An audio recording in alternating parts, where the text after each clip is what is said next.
everybody. Thanks for joining us tonight. I'm Mark Lotz. We're going to talk a little bit about helping you with your home improvement issues at your house. And thanks again for joining us with our live feed here. We're in the Chicagoland area, and hopefully we can be of help to you and your home. So tonight we're going to talk a little bit about some trends that we're seeing in the industry right now, and we're currently working on a project not too far from our home office, and we're right now working on a project we're doing a lot of staining on, interior staining that is, since the weather's a little cold to be doing outside work.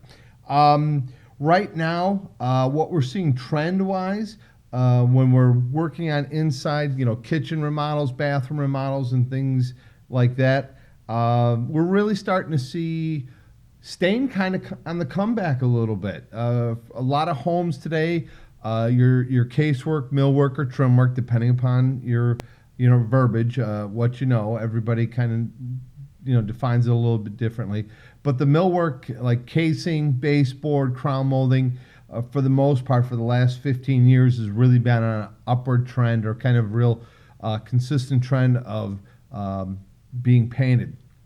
But now what we're seeing is much more of a combination where, say, a majority of the home is stained, or has been painted, and then maybe an office or a bathroom where the trim work or casework or millwork is being stained. So when we're dealing with what we're seeing now in the marketplace is that for the most part, stains are really going to be kind of either that real dark, kind of almost like that 1970s, dark walnut color, because we're seeing that in cabinets, or we're seeing kind of a weathered wood stain, like a driftwood kind of look, where it's a little bit more natural in its tone.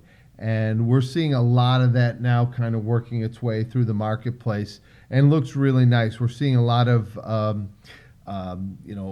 wood planking put up on walls, used as mantelpieces. So it's there's a lot of stuff that we're seeing right now that's in the marketplace. But we are seeing a little bit of a trend as far as millwork being stained now. So what my job here is to kind of tell you a little bit of kind of how you guys can go ahead and do that for yourselves, and maybe give you a little bit of little tips of information here. So hopefully tonight we can give you some answers and stuff like that. So let's start with how to handle kind of what you're dealing with as far as a product goes.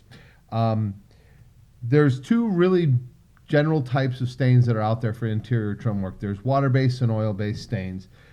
I generally have seen, and what we've used for probably 95% of the projects we've worked on, most stains are oil-based, but we do top coat them like a polyurethane with water-based. We'll do a combination of oil-based and water-based, but we're kind of trending towards more of a water-based finish as far as the polyurethane goes. So steps are pretty simple. First, I always ask folks, what kind of millwork do you have?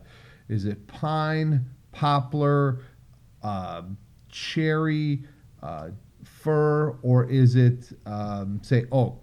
And the difference really is how you kind of treat it going forward.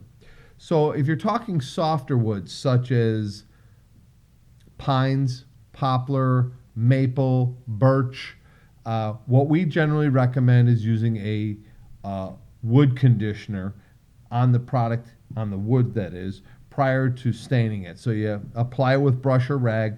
Always, always, always, always read your directions on your cans before you get started. I know a lot of us have a tendency to just want to bust open that can and get in there and get right to it, but a lot of times, let's be patient here. Let's read our cans, make sure we get all the information, and then move forward. So we go ahead and we, put our wood conditioner on, rag off the excess, make sure that's out of there, and then kind of go from there and apply your stain.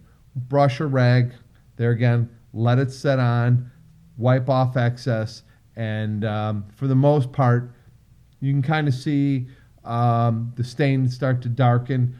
If you let it sit longer, it will darken up, that is.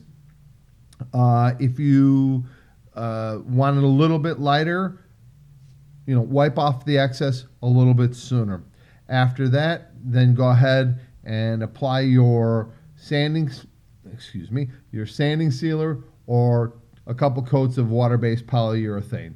If you're doing millwork like casing, baseboard, make sure you fill your nail holes after that first coat of polyurethane.